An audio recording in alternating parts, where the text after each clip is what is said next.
అడవి బిడ్డ మహిళా మంత్రి సీతక్క కరెంటు రీడింగ్ మిషన్ చేతుల పట్టుకొని ఇంటింటికి పోకుండా కరెంటు బిల్లులు కొడుతుందట.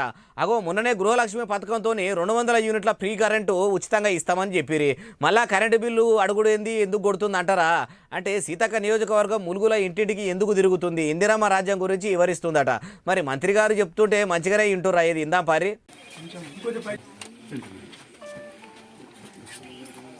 అమ్మనేదేనా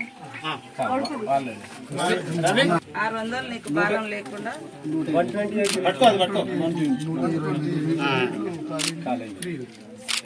ఫ్రీ కరెంట్ ఇక నీకు సరేనా?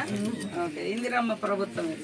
అవా నీకు 600 రూపాయల ఖర్చు లేకుండా చేసినాము. కరెంటు బిల్లు ఇక మీకు కట్టవలసిన పని లేదు. 200 యూనిట్ల ఫ్రీ కరెంట్ ఎంత అంటే అంత ఫ్రీగా వాడుకోర్రి.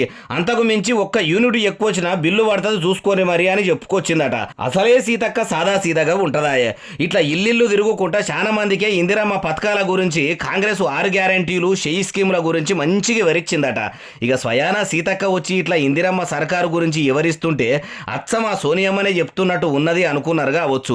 ఆడ సీతక్క అట్లా ఇందిరాగాంధీ ప్రభుత్వం గురించి వివరిస్తుంటే చూసినోళ్ళైతే అబ్బా ఏమన్నా చెప్పిందా అంటున్నారట.